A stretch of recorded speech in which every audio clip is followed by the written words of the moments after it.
We don't want food, we don't want shelter, we want arms, we want training, we want war. আমি একজন মুক্তিযোদ্ধা। 1971 সালে তখন আমরা ছাত্র ছিলাম, বুয়েটের একজন ছাত্র ছিলাম।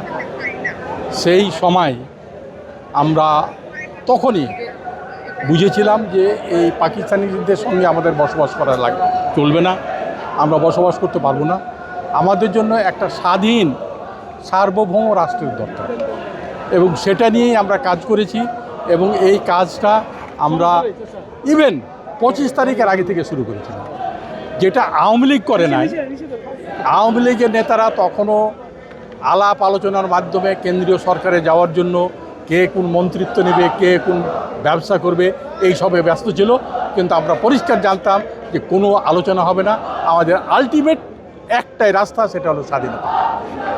এবং সেই সময় আমরা আরও জানতাম যে পাকিস্তানের মতো একটা সুশিক্ষিত উন্নত আর্মির সঙ্গে আমরা সাধারণ বন্দুক লাঠি সোটা এই নিয়ে কিচ্ছু করতে পারবো না। এই সময় এটা ছিল আমাদের প্রতিরোধ। আমরা জানান দিয়েছিলাম যে আমরা স্বাধীনতার যুদ্ধ শুরু করেছি, আমরা প্রতিরোধ যুদ্ধ শুরু করেছি, আমরা এটা কেবল আমাদের শুরু এবং এরপরেই আমরা আমাদের কাজে নামবো, ট্রেনিং নিব, অস্ত্র জোগাড় করব, তারপরে আমরা স্বাধীনতা যুদ্ধে যাব। এবং সৌভাগ্যক্রমে ঠিক এই সময় যখন পুরো জাতি দোদুল্যমান কী করবে তারা চিন্তা করতে পারছিল না, এই সময় আমরা বেতারের মধ্যে জিয়াউর রহমানের ভাষণ শুনলাম।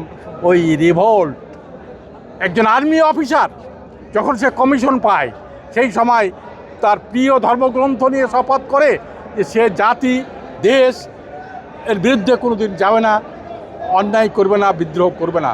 কিন্তু জিয়াউর রহমান এই 7.5 কোটি 8 কোটি মানুষের কথা চিন্তা করে, এই জাতির কথা চিন্তা করে তিনি এই আর্মির থেকে একজন মেজর এই রিভোল্ট ঘোষণা দিয়েছিলেন। এবং যখন আমরা এই রিভোল্ট ঘোষণা শুনি, আমি তখন ছিলাম জিঞ্জিরায়, তখন আমরা নেতৃবৃন্দ বললাম, জানালাম যে আমাদের স্বাধীনতা যুদ্ধ শুরু হয়ে গেছে, ঘোষণা এসে গেছে, আওয়ামী লীগ গোল্লায় যাক, এখন আমরা স্বাধীনতা যুদ্ধ শুরু করব।